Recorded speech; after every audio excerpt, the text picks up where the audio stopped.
Mr. Feller? Thanks, Robert. A few follow-up questions on the meeting with lawmakers. On taxes, the President outlined this accelerated negotiation process to come up with some sensible common ground, as he called it. Did he suggest at all that he would be open to a temporary extension of the tax cuts for wealthy? Did he lay any markers down at all? No, I think both sides started and discussed where each had been on that. Our priority was ensuring that, as you heard the President say in his statement, that we make permanent tax cuts for the middle class that are set to expire at the end of this year, and to reiterate our concern for borrowing $700 billion over the next 10 years and making tax cuts for those in excess of $250,000 permanent. I think the Republicans restated their notion of making the wealthy tax cuts permanent. So the President wanted to, as again you heard him say, get to the process of having some of those discussions by asking Secretary Geithner and OMB Director Jack Lew to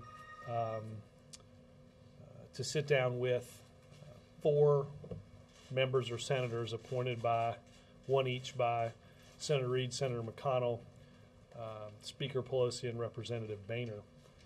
And I anticipate that those conversations could happen as early as later today. Or start as early as later. It sounds like you started, it sounds like you ended where you started with these broad philosophical differences about those tax cuts for the wealthy. So what gives the President confidence that this negotiation process is going to be productive? What I think was the foundation for this, for quite frankly the whole meeting, was we have to do things that ensure continued economic strengthening and job creation. We have to deal with our long-term, with our short-term deficits and our long-term debt, and we have to ensure the safety and the security of the American people. So, Secretary Geithner, NEC Director Summers, both gave very quick descriptions of sort of where we thought the economy was. And everybody, I think, as the President said in the room, agreed that this was an issue that we needed to get finished by the end of the year, before the tax cuts expired. And that's the charge that he gave to Tim and to Jack. And I anticipate they'll meet relatively soon. A couple other quick ones, please. Senator McConnell said that his caucus is united on doing the tax issues and the appropriations issues in the lame duck first, and then if there's time left, getting to some of the other pressing matters. The President brought up START in his own description, but didn't seem to acknowledge any forward progress. Is the White House willing to take up that issue in January if need be? I think there was a robust discussion about how that can be done in the lame duck. I think you've heard senators even today discuss the likelihood of being able to get that done. Look, the tax issue may take a little bit, but the Senate and the House will be here, and I think we believe that that's an issue. START's an issue that can get done this year. Still think it is. Yeah, absolutely. And finally, on the broader issue of cooperation, I heard Representative Boehner and Cantor say, in their words, that the President, paraphrasing, the President acknowledged he had not reached out enough to them. Is that a fair portrayal?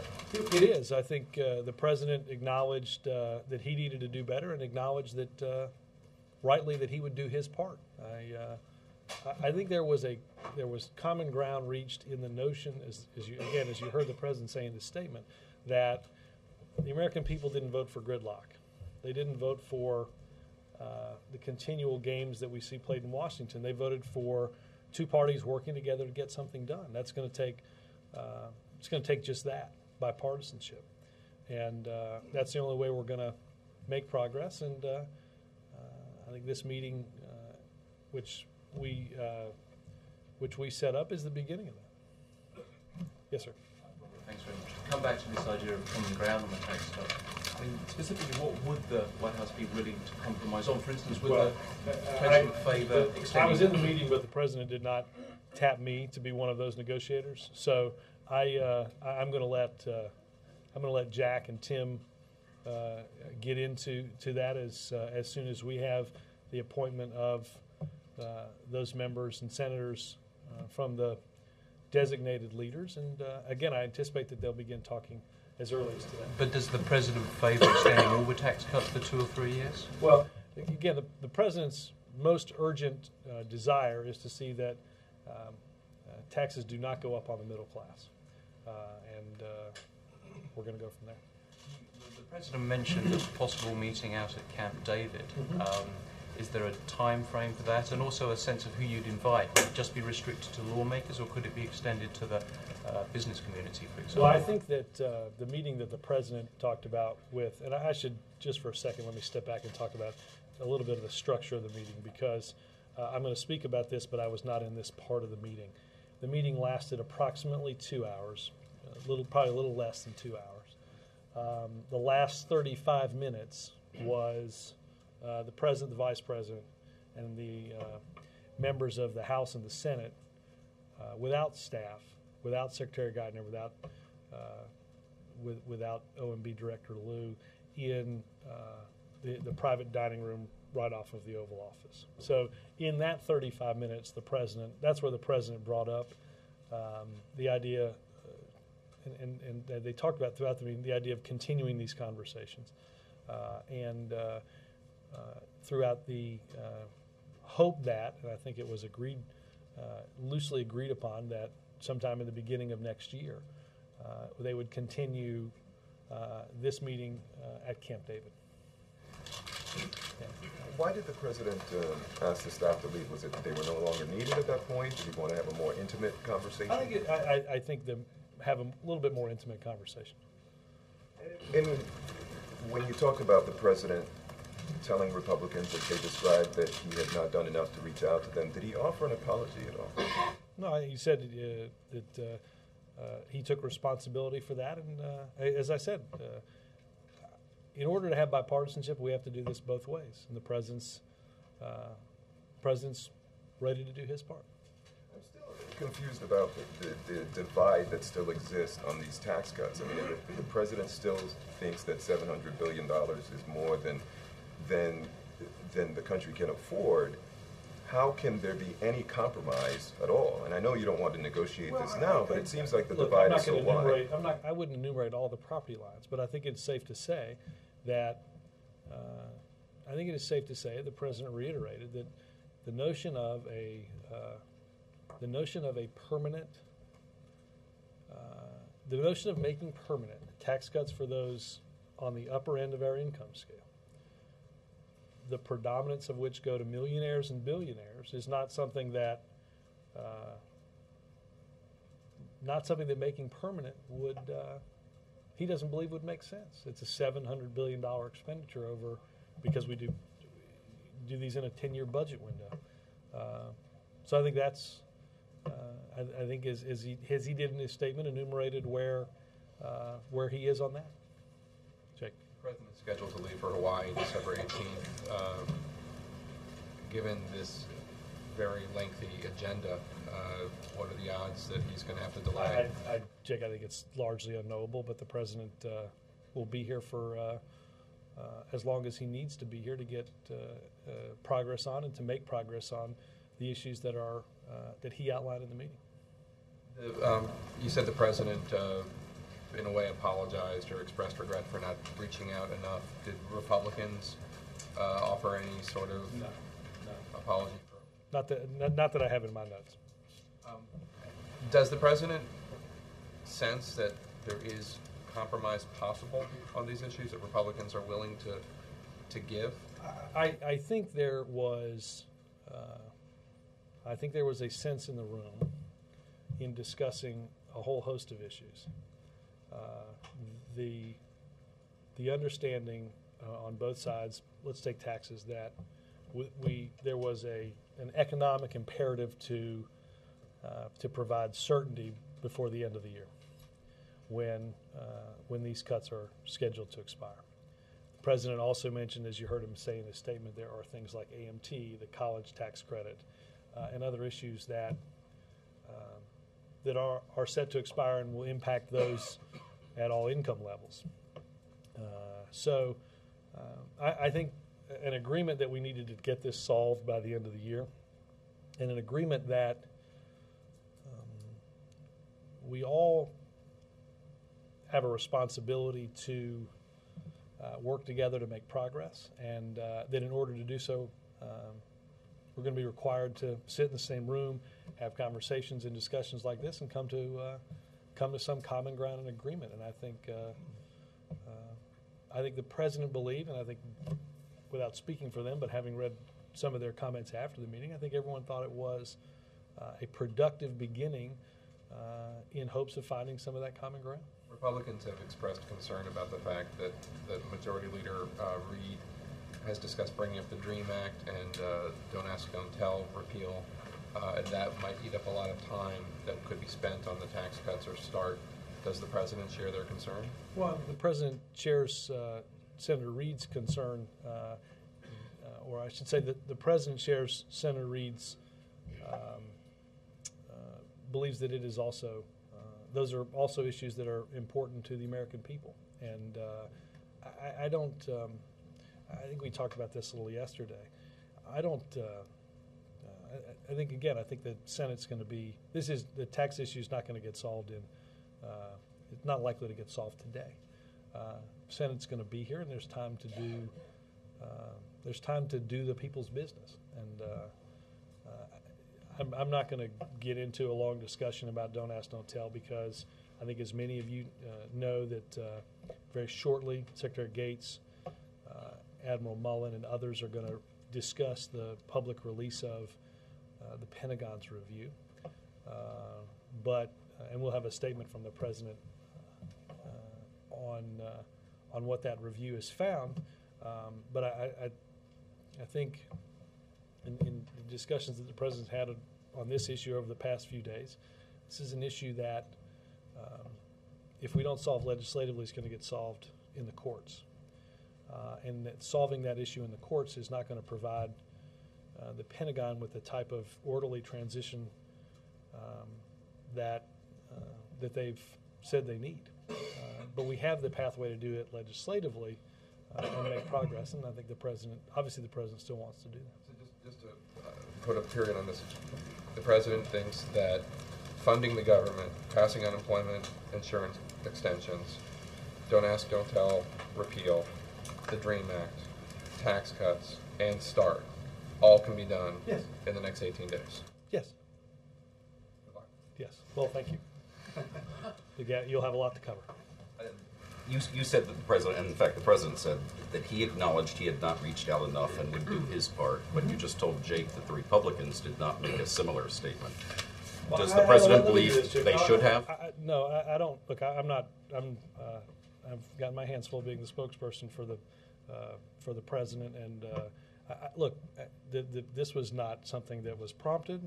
The president, I think the president just laid out that in order for us to work together, we're going to have to communicate better. We're going to have to reach out. We're going to have He had not reached out enough. Does he believe the Republicans? It's a two-way street. Does he believe they have not reached out? I didn't ask the president that. I'd leave that up to others.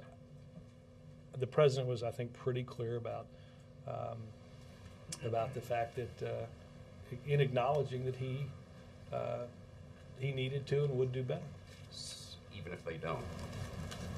Well, again, I can only speak for the actions of what the president intends to do and what the president told leaders today. So his reaching out more is not contingent upon their returning His the favor. reaching out is contingent upon the fact that he's the president of the United States, and in order to get things done in what will now be a divided government requires working with the other side. Sounds like he's willing to bend even if they don't. I don't. You can. The president is willing to have a better line of communication with Republicans on Capitol Hill to get something done. I'm not sure I call that bending. I call that trying to work together. I think that's incidentally likely what the American people call it too. And I don't want to get too much in semantics here, but Might you be talked past about I appreciate the, yes. The self-criticism, I think yes. that there's that sign that said, last chance to not get into semantics, and we might have passed that a few miles We ago. never do that. We never parse words either. But speaking of parsing words, you said that what Jack and Tim have been tasked with is finding common ground. Would it be accurate to say that they have been tasked with finding a compromise Yes. that can pass by the end of the year? Yes. Okay. Just wanted to make sure. On the tax issue, do you think there was a breakthrough in this meeting? Was this a meeting Well, that constituted a breakthrough? I would say two things. One, we have an agreed upon appointed process for the continuing of those conversations to happen very quickly. And again, I will try to get as much information as I can throughout the day and share with you all about the progress and the scheduling for those meetings. I also think that the notion that there was agreement that this is an issue that needed to be dealt with by the end of the year. I think those two things I think they give the president, and I hope they give others hope that we can work together. Do you think there's any chance whatsoever that the tax issue will not be resolved by the end of the year? Well, I would hate to say never. I think there is a extremely strong likelihood that the issue is resolved prior to the tax cuts expiring at the end of this year, and I think there was strong agreement to do that, and I think there was an acknowledgement on the part of all those involved that we have a window of time to work together on this issue. We've got a little more than a month to come to a conclusion on that, and we ought to be able to do so. So I think the president believes we can get that done. More than a month, we could be here like New Year's Eve, I take it. Well, I guess we've got 31 days. I don't know how many. I don't anticipate being here on New Year's Eve, but we'll see. So, Robert, is the next step the OMB director, the Treasury Secretary, and representatives of the different camps getting together and trying to hammer this out, Yes. or what's Yes. Okay. And again, I will. The way they left it in the meeting, there was an agreement that we would have this group of people do this. The Vice President, I think rightly so, pushed to have a meeting as quickly as possible. And like I said, it could happen as early as today. Is the Democratic position on the tax cuts truly unified? I mean, publicly it sounded like maybe the president was ready for compromise, but perhaps some of the leaders on the Hill were not as eager to compromise. How so? Well, maybe they were just saying it's got to be the middle class and no higher income extension. So. Well, again, look, everybody went in with the position that they brought to that meeting.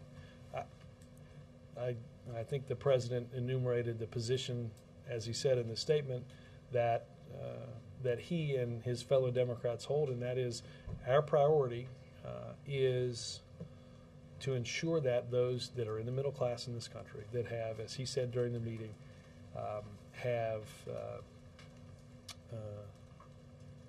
been hurt throughout the past decade in terms of watching their wages go down even as they were working longer and working harder, that we had to do all that we could to ensure that for that group of people their taxes didn't go up. So I think that I think Democrats are very unified in that.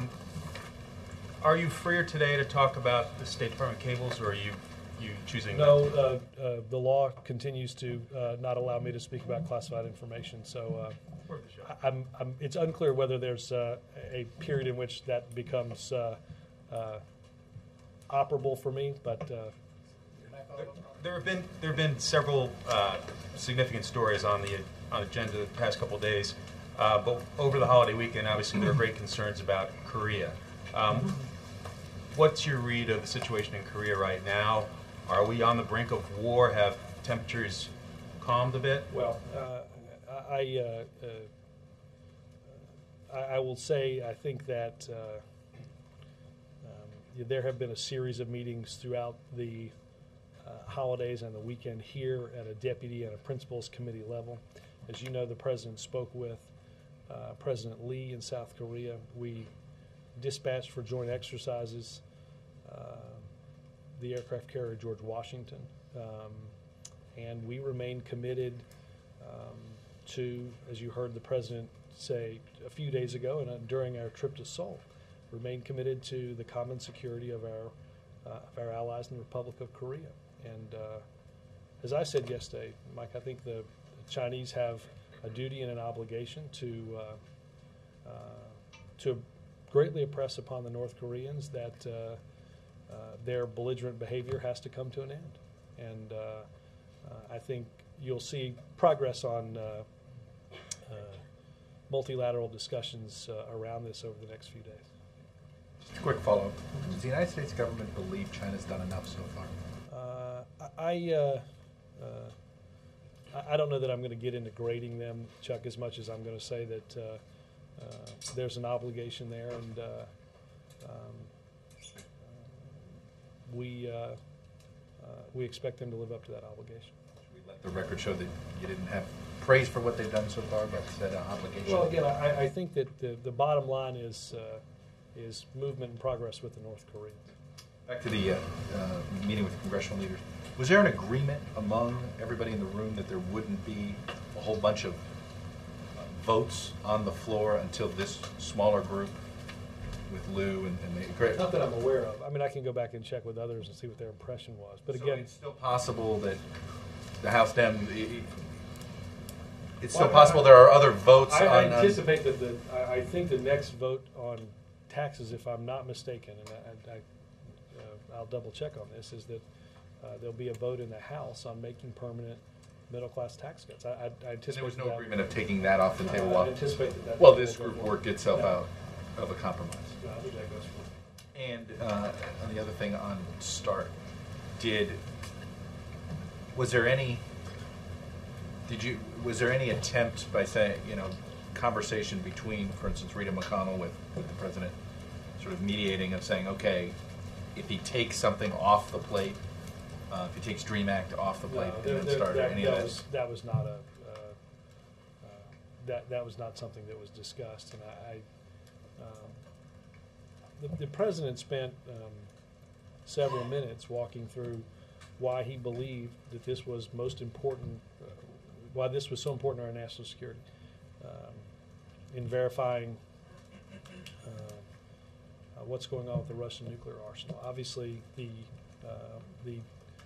reduction in deployed nuclear weapons that we all know is a danger, and our efforts in the world to continue to press on Iran and others like North Korea for the strongest possible sanctions, and how all those efforts work multilaterally.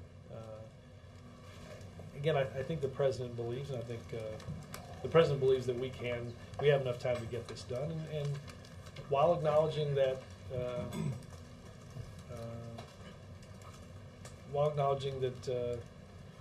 there's going to be a process to this. That process also has included 18 hearings.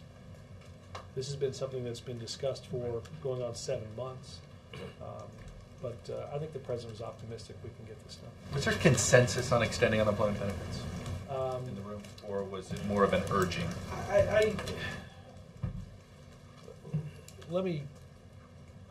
That's not clear in my notes, but I will double check with those. I think the president was very clear that, and this was also clear from both Larry and Tim in speaking in the meeting, that unemployment benefits are they're given to those that have lost their jobs. That's money that is almost dollar for dollar put back into the economy. And look, the president brought up the fact that we're seeing the beginning of the expiration of unemployment benefits, and then even as we have these discussions about extending tax cuts for those that make $250,000, those that make $1 million, those that make $10 million a year, we certainly in no way can afford to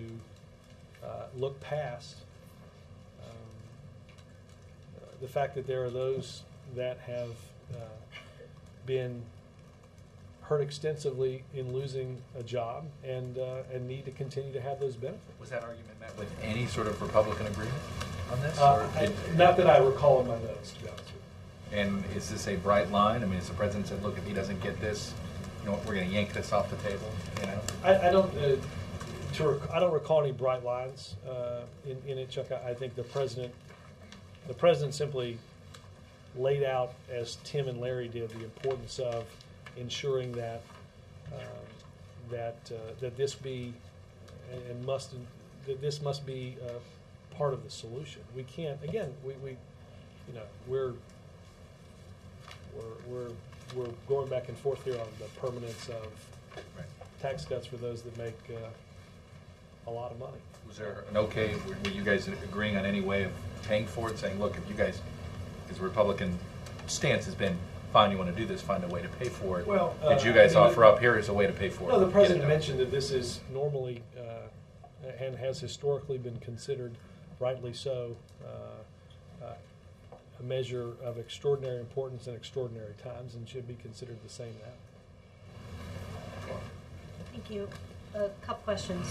One, the president said in his statement that on the tax cut negotiations, he hoped to get some answers back over the next couple of days. Yes. So does that mean that he's hoping that there is an agreement within the next couple of days? Look, if you could get an agreement today, it'd be great. I think what the president's saying is we want to continue to see forward progress on this. Again, the agreement to come out of this meeting with those that would sit down again as soon as later today, I think give the president some hope, and as soon as I have updates on that scheduling, we'll let you know. But is he setting up an expectation that he's hoping to have a deal within a matter of a few days? I think the president's setting up the expectation that we'll all get in the same room and continue to make progress on this over the next few days. And this was quite a long meeting. Can you talk at all about what else came up? Did Don't Ask, Don't Tell come up? Did DREAM Act come up? Both of those came up, yes. And was it a matter of people just going around the room and stating their previously stated positions? No, I think that, again, the meeting started out with the president opening up, and then I think each of the 8 members and senators spoke about what they saw as important in the short term and in the medium term. I'd say the tax issue took up by far the majority of time. Again, the president asked both Tim and Larry to give an update on where they thought we were economically. Again, I should note that my timing and my percentages here does not include the 35 minutes in the private dining room without staff. So those 2 issues came up when did the president bring this up, or did others? The president started on the issue agenda after everybody had had a chance to say something, walking through and talking about taxes, and that's when he offered to have Secretary Geithner and OMB Director Liu sit down with Democrats and Republicans. And besides the offer of the Camp David gathering, do you know anything else? Can you tell us anything else that was discussed during the 35-minute portion? I don't have a readout from that, and I don't know that the president would give that to me to read out. Robert, did anybody raise the nature of the campaign rhetoric that came up before the election? Do you mean Slurpees and well, I wasn't going to mention that by name, but as long as you brought it up. Slurpees were not mentioned. My apologies to 7-Eleven. No, I mean, look, I think there was an acknowledgement, honestly, Mark, by everybody that an election had come and gone, and that after elections there is a time in which both parties are responsible for governing the country. The president mentioned, and I think others mentioned, that the acknowledgement that not soon after one election passes you enter the political season again, but that he believed, the president certainly believes, that there's a time in which we can seek common ground, that we can work together, and that we can make progress on these issues. That there'll be plenty of time for a political campaign in 2012, and I think the president's line in his statement that acknowledged and agreed to by those in the room that it's time to put our focus on their jobs, the jobs of the American people, not on the jobs of the elected officials that sit in that room. Any reaction here to the Senate vote on earmarks? Let me get some on that. I missed that because I was in the meeting, but let me take that question, Roger. Yeah. I want to shift over to the Debt Commission. Apparently, Erskine Bowles and Senator Simpson were down here just recently today.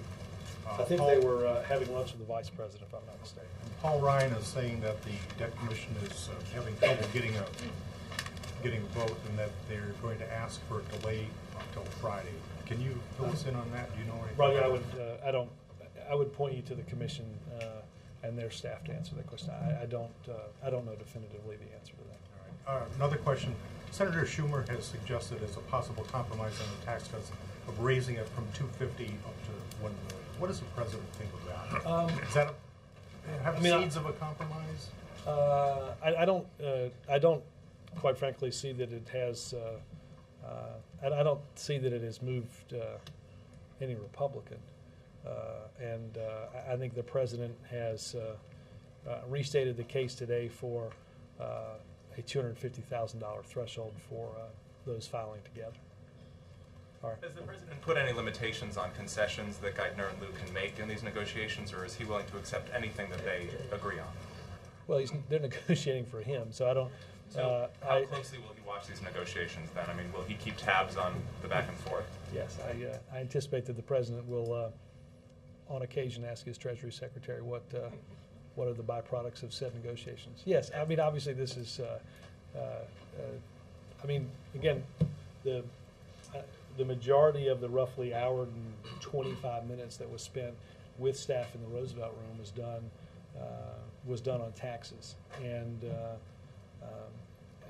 as Laura mentioned, that part of the statement where the president hopes to see some progress in the next few days, I think the president will be eager for, and all the participants were eager for getting together as quickly as possible. I mean, so I think Senator Reid said to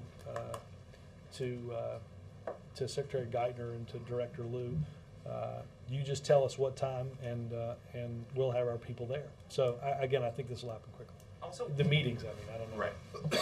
Why didn't the president do a better job in the last 2 years of reaching out to Republicans? When he's been asked that question in the past, he's rejected the premise. Well, you know, I think that the president, without looking too much backward, I think the president understands that we are in a period of, as I said earlier, we're going to enter into a period of divided government.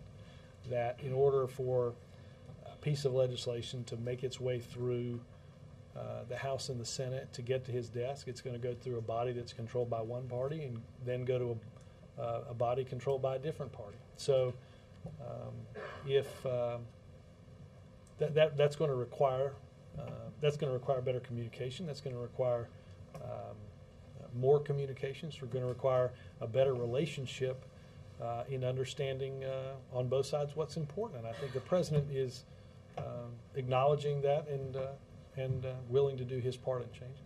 Perry? Was there a particular reason he decided to move the meeting from a larger gathering to a smaller? Was there something particular that happened in the larger session that made him decide something? No, I think the president just wanted to give everyone an opportunity to speak as. I mean, people were speaking pretty freely, but if people wanted to do so without note takers and such, that they'd feel free to do that, and I think it was productive. Did the president mention to Senator McConnell his statement about his first priority being to deny him a second term? Not that I recall.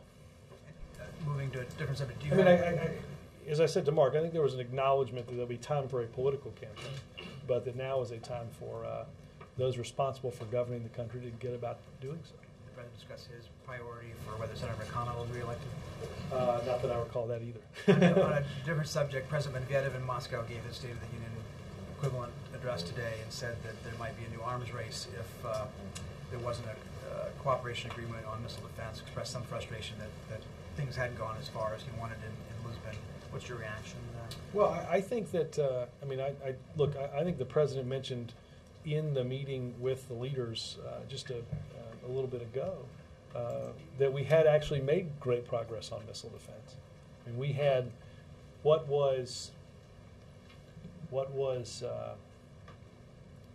had been a contentious issue just several years ago, now as part of an agreement with NATO with the cooperation of Russia, and that made, look, we had made, and I think there's been an acknowledgement that we've made, both parties have had a priority on protecting our friends and allies in Europe, and obviously the United States. And our agreements in Lisbon make concrete years of effort into a missile defense apparatus that provides greater protection for Europe and for the United States, and that he was pleased with that progress, and that, you know, that was not nothing in START constrained our ability to do that. That was clear, even as you had the head of NATO pushing and advocating for ratification of START, was also working through getting NATO on board for missile defense. I will say, you know, taking this a step back, the president reiterated to those in the Roosevelt Room the genuine importance of and why it made so much sense for our security, and in working with Russia and Medvedev, why it made so much sense for us to get this done and get this done now. That this was not something that the president was doing for political purposes, or that the opposition was based on politics, but that this just made good sense and made common sense for our security and for our relationships around the world. Do you have any response to the information in the Wall Street Journal report about the Russians moving tactical weapons, nuclear weapons, closer to NATO countries in recent months? Let me get something from NSC on that. I mean, obviously that's tactical is not something that's, those are different from launchers and deployed missiles and START. Yes, sir. Thank you, Robert. North Korea warned today that the continuing military exercise by the U.S. and South Korea in Yellow Sea could lead to an all-out war anytime. So how effective does the administration believe the military exercise could deter North Korea's behavior? I guess I would disagree largely with the statement that exercises that are going on now or have that are similar to exercises that have gone on in the past or will lead us to where they said in that statement. I don't think that's true. I think the exercises demonstrate our strong desire for common security with our allies in the Republic of Korea. And also, could you give us some detail about the coming meeting between U.S., Japan, and South Korea next week in D.C.? Let me get that from State and NSC. Ann? Did the president secure from the Republicans any commitments on the 2-year pay freeze for rank-and-file government employees? And did he urge them to do the same for their own congressional staff? I don't think the latter came up. I know that. Well, I don't know. I just wasn't something that they talked about. I mean, again, legislative branch appropriations govern the salaries of those But the president would working like in, to see it extended, wouldn't he? I haven't asked him, but again, that's something that members of Congress, based on their appropriations, have the power to do. The several members mentioned on both sides that spending in the deficit obviously was something that was talked about quite a bit, and that we're going to have to make a series of decisions that might not be popular in individual districts, particularly around the Washington area, but that are hard decisions that ultimately have to be made if we're going to make progress on our deficits and our debt. And several applauded the president for making that decision. I will be honest in saying that some believed that non-uniform military and others they thought should have been covered in what the president announced yesterday. But I think what the president believes that, as you heard yesterday, that we all have a responsibility to do our part. And now that the embargo's been lifted on the military review on Don't Ask, Don't Tell, Yes.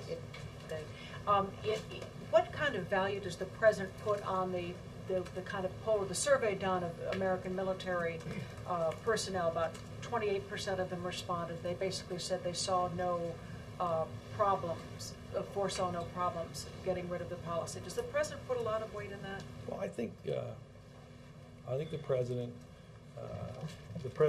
wanted to, and the Pentagon conducted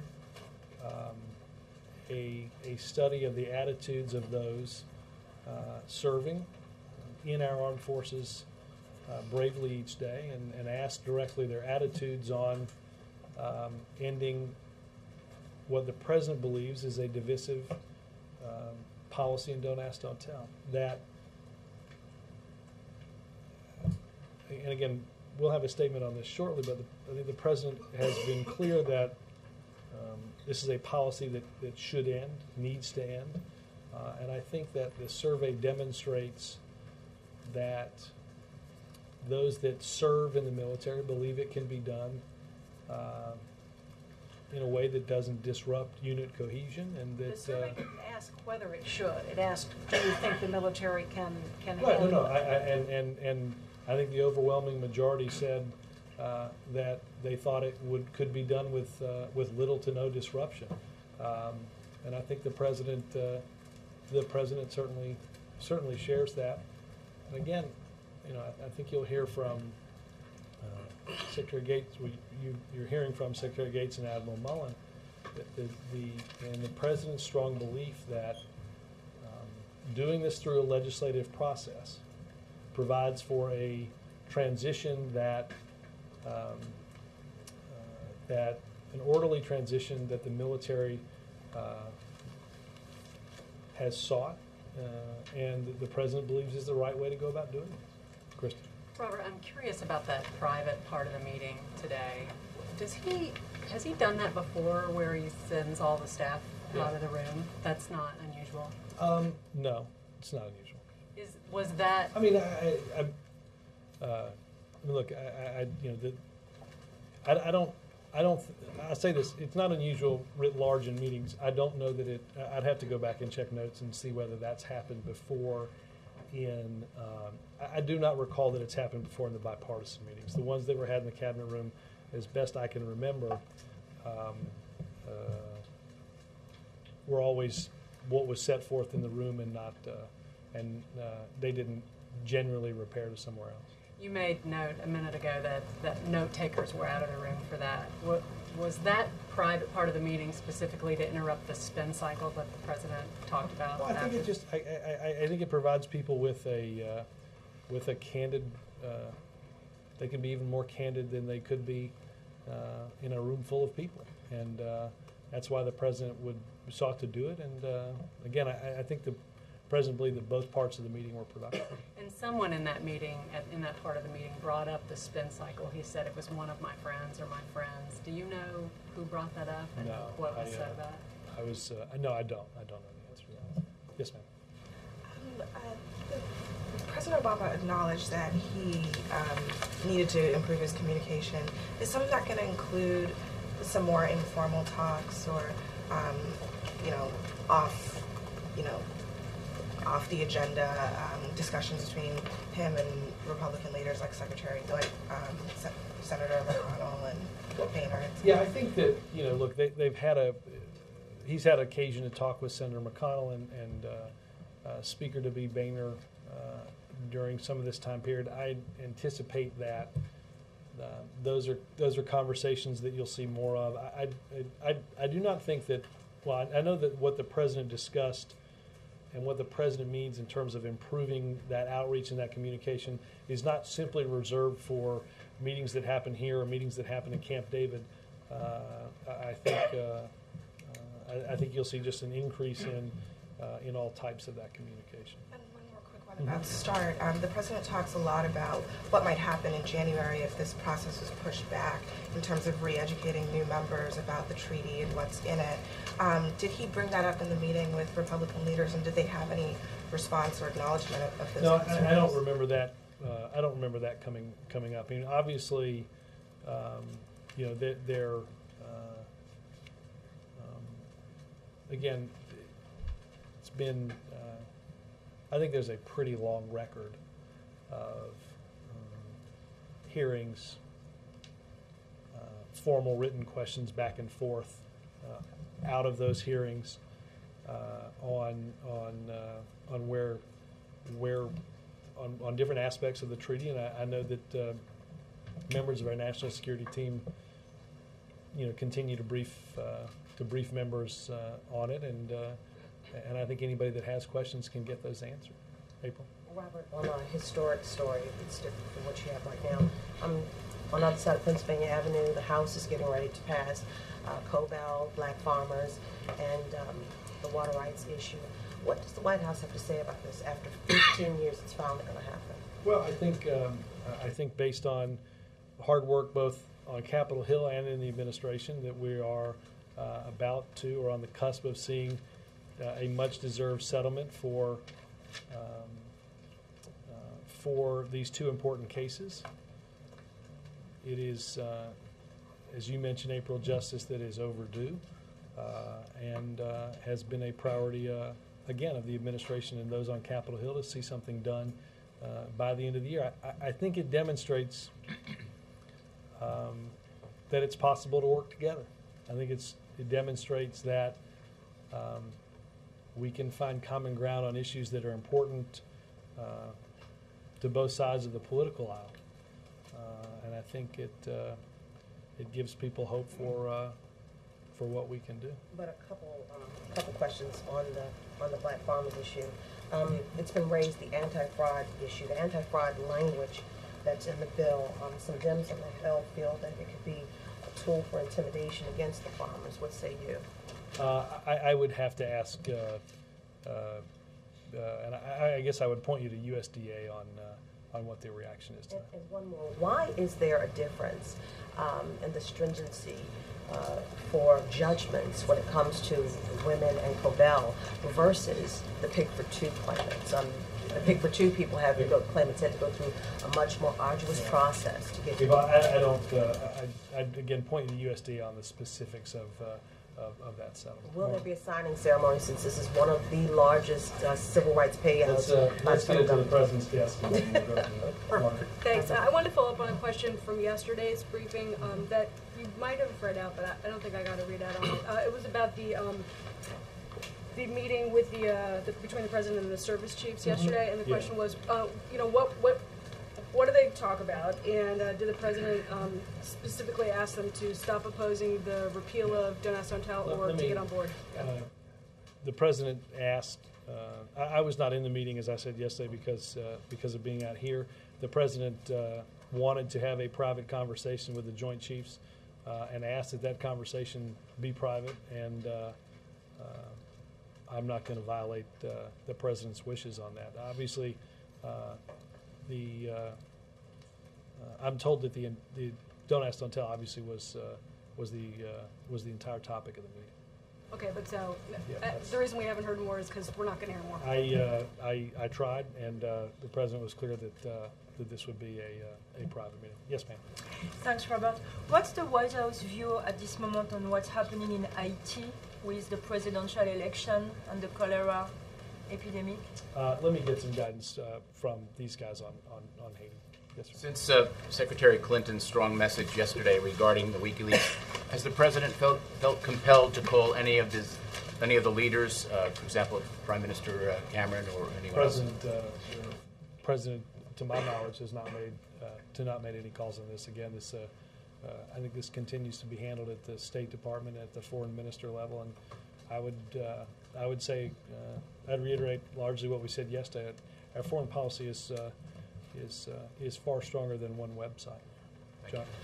To follow up on Laura's question about timing, Senator McConnell said at his news conference that the Senate might be able to take up START if they could quickly clear the decks of tax cuts and stopgap spending or an extension of omnibus spending bill. So is part of the understanding in the room and behind the President's comments about wanting answers quickly is that you'd get a quick deal on tax cuts in order to leave time for a START I debate think the President understands the desire to have a discussion on START and believes that that can be accomplished. But I think the President was clear with the leaders that he's faced with two roles: ensuring our economic strength and creating jobs, and protecting the American people. He does not have the luxury of deciding only to do one of those things. And I don't believe that the President thinks that the Senate can only do one of those things either. And I think we can make progress. Yes, sir. Thank you. A follow-up to Peter's question about the missile defense. The Russians, when they discuss the issue, they keep sounding as if they keep saying they want real partnership, and they keep sounding as if they don't believe the U.S. is ready for a quote-unquote real partnership. After Lisbon, do you have a feeling that both sides understand what each one means by quote-unquote real partnership, and is the U.S. ready for such a partnership on missile defense? I think that Lisbon demonstrates that that an issue that had been contentious can be cooperative. Again, I think it's clear that the administration, through its phased adaptive plan, set forth a